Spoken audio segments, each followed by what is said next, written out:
This program is sponsored by North Valley Church of Christ.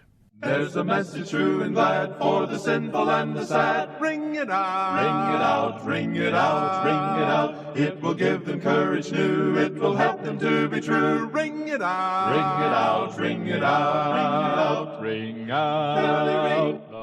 Good afternoon, folks, and welcome back to another episode of Redeeming the Time. I'm your host, Chris Macy, and I'm so glad you could be here with me today. Well, today I want us to talk about wising up. Time to be wise about life. You know, all of us carry with us the collective wisdom, passed on to us by people we've been most significant, that have been most significant in our lives. We've picked up this wisdom from maybe our parents or our friends, teachers, coaches, all the people who shape and mold us as we're growing up. Some of this wisdom is helpful, but some of it's just plain wrong. For example, one motto that a lot of people live by and grew up being taught this or told this is, look out for number one. And we know what that means. That means if something's going wrong and things are going bad, you better take care of yourself. Don't you worry about all these other folks. Get yourself squared away. And I'm not talking about taking care of number one first, as in you're on the airplane, the air masks come down. You're supposed to put that on yourself first so you can help your child next to you. You're only helping yourself because you're trying to enable yourself to be helpful to another. But when you're looking out for number one, yourself, you are number one. And if that hurts other people, well, so be it. And that's the kind of attitude a lot of folks have. Or maybe this one. If it feels good, do it. Right? A lot of folks live by this rule. But that has led to marriages just crumbling apart. What kind of wisdom did people pass on to you? What kind of motto from your coaches or parents or teachers that have really shaped and molded you into who you are today? I'm sure much of it's good, but some of it's probably bad. Part of being an adult is sorting through that stuff and keeping the truly wise and rejecting the unwise. It is time to be wise about life. God has given us a whole lot of His wisdom in many, many ways. And actually, let's start by defining exactly what wisdom is. According to the dictionary, wisdom is the ability to discern what is true or right. It has both moral implications, that's discerning what is right, and intellectual implications, that's discerning what's true. The Hebrew word translated wisdom in the Bible, hakama, usually refers to some kind of skill or ability. A skill or ability in the idea that they are very wise in that. That being, I can, put together a table, but it'll be very ugly. People will say, well, he knows how to put together a table. Well, is he good at it? Well, no, he's not wise at it. I'm not wise at it. I know people who are wise at that sort of thing, but I am not. Proverbs chapter 3, verses 19 and 20 says this, the Lord by wisdom, let me back up for a second, 19 to 20. So, the Lord by wisdom founded the earth, by understanding He established the heavens, by His knowledge the deeps were broken up, and the skies drip with dew. These two verses represent many verses in Proverbs that describe the relationship between wisdom and God's creation. He's kind of using this construction terminology, God being like the architect and wisdom being like the builder. Not that wisdom and God are two separate beings, nothing like that, but God is personifying it for us to see something about Him. Because wisdom isn't just an attribute of God. It's also an attribute of His creation. God put this blueprint, this thumbprint of His wisdom into creation. I'm told that at Disneyland, almost all the rides and attractions have a hidden set of Mickey Mouse ears somewhere in the attraction. This was the designer's way of putting Walt Disney's thumbprint throughout the whole place, so you would see it and know where it is. But you had to look for it. If you didn't know they were there, you'd probably never notice it. You'd have to look for it. When God used His wisdom to create the world around us, wisdom put her mark on the world, like the hidden Mickey Mouse ears on every Disneyland attraction. All of God's creation has within it the fingerprint of God's wisdom. Once you know that, you can start to see that wisdom simply by looking at the world around you. Wisdom is living with the grain instead of against the grain. Wise living is discerning the structure and order that God has built into the world. For example, last week we talked about abortion. Getting an abortion is living against the grain of the established order God has put in place.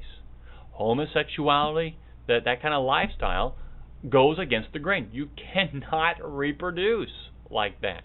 Life will come to an end. Killing off the babies, life will come to an end. You're moving against the grain of natural order. We know inherently it's wrong to kill innocent babies. It's wrong. You need to be wise. Now, the book of Proverbs that we're looking at here are part of the wisdom literature. So, what exactly are Proverbs? Well, they are actually, there's three books in the Bible that belong to the category. Proverbs, obviously, is a wisdom literature or a song, some people call it. But also Job and Ecclesiastes. But now Job and Ecclesiastes, those look at the darker, more cynical side of wisdom. Proverbs are short, memorable sayings whose meanings are relevant to many different situations. If you ever saw the movie Forrest Gump, you would know some Gump-isms like life is like a box of chocolates, you never know what you're going to get, or stupid is as stupid does. You may be laughing or giggling at that, but those are proverbs. That's exactly what a proverb is. Every society has its own set of proverbs that represent the collective wisdom of that society. Some more examples from our culture. Look before you jump. You know that one, right? Easy come, easy goes. A penny saved is a penny earned. The Bible's book of Proverbs represents the collective wisdom of ancient Israel. And because as Christians, we believe the whole Bible is inspired by God, right? The collective wisdom of Proverbs represents God's angle on wisdom. And it's likely that the book of Proverbs started off as a book to help parents instruct their kids in life skills. You look at those first 9 chapters, it's a father instructing his son how to live wisely in the world. But there's also other writers in there, and they write about how to be a good counselor or how you ought to be in government and things of that nature, how to be with your wife or how to be a good wife, things of that like that. But we need to be careful. Now, we need to remember that Proverbs are guidelines to wise living. These wise sayings are not absolute promises or laws. Now, you maybe cringed a little bit at that, but let me give you a couple of examples from Proverbs. Here's one from Proverbs 15, verse 1. A gentle answer turns away wrath. Is that a guaranteed truth all the time? If you give a gentle answer, it will turn away every wrath that could possibly come at you? No, we know that's not true. But it is true most of the time, but it's just a generalization. It's not always true. But all things being equal, it's true in most circumstances. So it makes sense to give a gentle answer when someone's really mad. But this proverb is not a guarantee that a gentle answer will always diffuse anger. Here's another one. Proverbs 10:27. The years of the wicked will be short. True more often than not, but not true in every single case. Most wicked people will end up dying because of the way they live their lives, or because that they treat people that way, they're going to treat them that way too. Or if they're wicked, authorities get a hold of them and they'll get detained or put into jail or executed. We know this, but it is not always true. Some wicked people live to a ripe old age. The Ecclesiastes observes that this is not true in every single case. If you ever read through Ecclesiastes, you would know it's not true in every single case. These are generalizations, observations about how life works in most cases. And it's important for us to understand this, especially when it comes to verses about parenting and marriage. Proverbs are wise sayings that are relevant to many different situations, but they're not guaranteed. If you raise your child in the way Proverbs suggests, they're not always going to be raised and make the exact right choices all their life. It will set them on the right path, but they will have to make choices on their own. Now let's look at some prerequisites to about wise living. And the first one, I want to glean it from Proverbs chapter 1, verse 7. I think this is the theme of Proverbs. The fear of the Lord is the beginning of knowledge. Fools despise wisdom and instruction. So we begin here in this verse with these words: knowledge, wisdom, and instruction. And they're all used as synonyms to describe the same thing. And the first word I want us to focus in on is the word fear. The Hebrew word fear can have three meanings: terror, respect, or worship. Clearly not terror. I think it's talking more about having this worshipful attitude toward the Lord. And you see that word Lord there, maybe in your translations, and it's on all cap letters. The New American Standard is that way, and that denotes that it's the Hebrew word for what we call Yahweh. And that is the name of God. Everything else is a title, but this is the name that God gave himself to Israel, and scholars are pretty certain that word means I am. I am. So you put the word fear together with the personal name of God, and what you have is a statement that the first principle of wisdom, to be a worshiper of the true God, we find this prerequisite. To live wisely, we first need to establish an authentic relationship with God. An authentic relationship with God. We often use the word, let's just look at that phrase, fear of Yahweh. It means more than simply acknowledging God in our lives. It refers to a special kind of relationship. This relationship is best described as a covenant relationship, a relationship of mutual trust and commitment.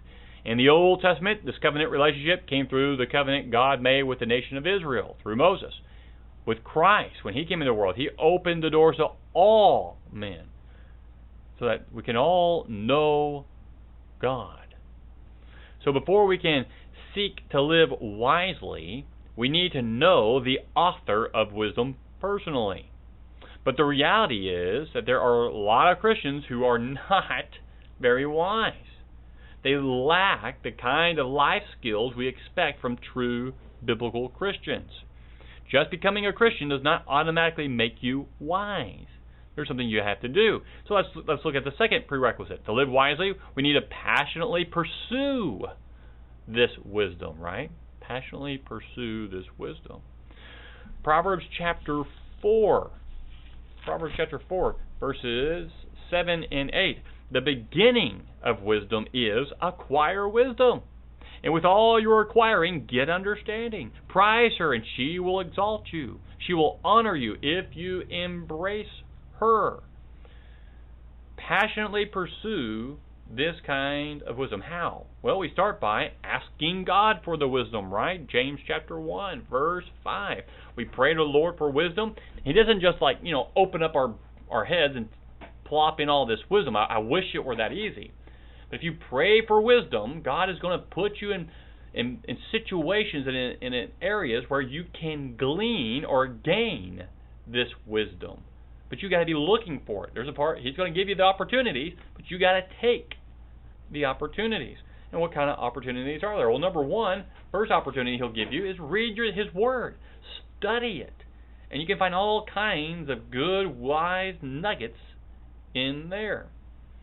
We can also pursue wisdom in our observations. And this is the key, I think. This is the key. Once you start to get a grasp of the Word of God and you're beginning to grow in wisdom and you're seeing it the way God intends you to see and understand it, then you can take those skills that you learned there in the Word and apply it to the things you observe in life. And most of the Proverbs work like this. For example, and I could turn to a whole host of them, but I like this one, Proverbs 24, because you'll know this verse. I want to read verse 33, and then I'll go back and give you the context, because you'll recognize verse 33. A little sleep, a little slumber, a little folding of the hands to rest. You probably heard that before. Here's the context. I passed by the field of the sluggard, and by the vineyard of the man lacking sense.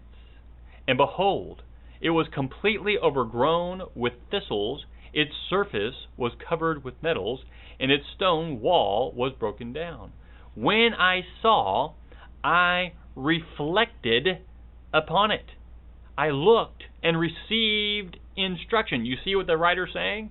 He's observing something. He saw this and he went home and he pondered about this, and then he came up with this little proverb, this wise saying. A little sleep, a little slumber, a little folding of the hands to rest. Then your poverty will come as a robber, and your want like an armed man. There it is. That is observation. And there are all kinds of things we can observe in this life and learn something from it, positive and negative. This past Sunday, a good friend of mine here, a member of the Body of Christ here at North Valley, Ron Armstrong, passed away. Sunday morning around 4 in the morning. He had left behind his wife. He was not too old. He was in his 50s. Maybe 60, but I think he was in his 50s. His wife, 2 kids. His 2 oldest are in college. 3 more still staying at home, the youngest being 12 years old. He got diagnosed with melanoma about 6 months ago. Passed away this Sunday.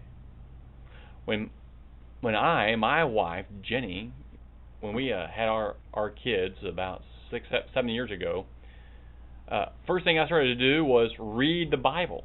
I needed to get caught up on how to raise kids. And when I began to glean some wisdom, I began to observe other parents. And I love the way Jake and Gabby and Travis behaved, and the other kids there, Cole and Reagan, and the Armstrong family. So I began to observe them and observe Stacy and Ron. I observed them because I knew I could glean some wise things about parenting from them, and not just them. There were other parents as well, but them. Jenny and I were close to them. It's a true loss for us to lose Ron so quickly and early. We need to observe.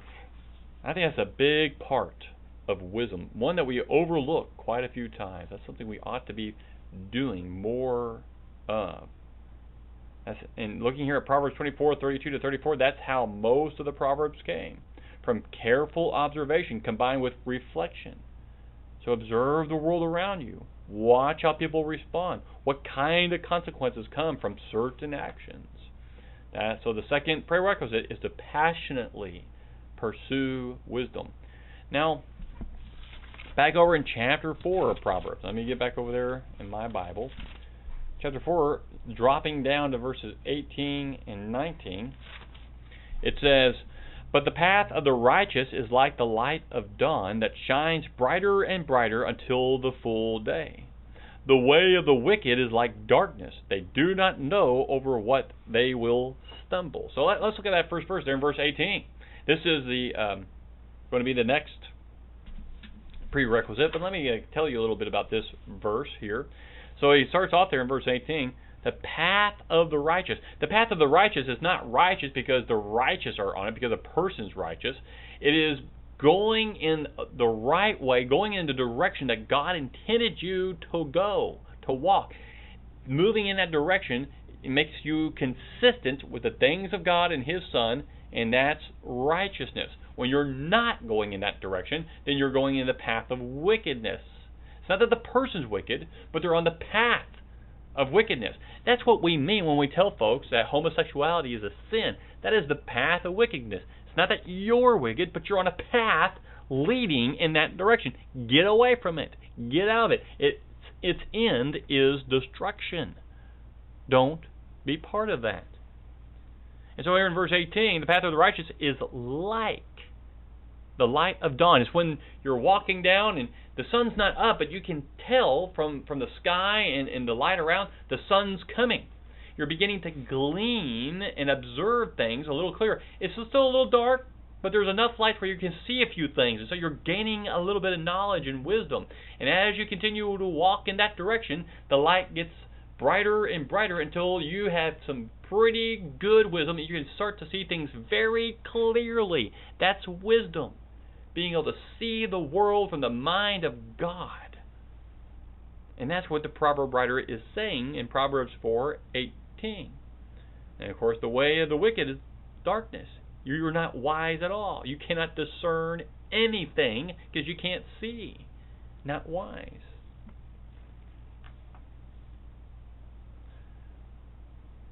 To live wisely, we need to embrace an accurate moral code. Accurate moral code. Like a compass.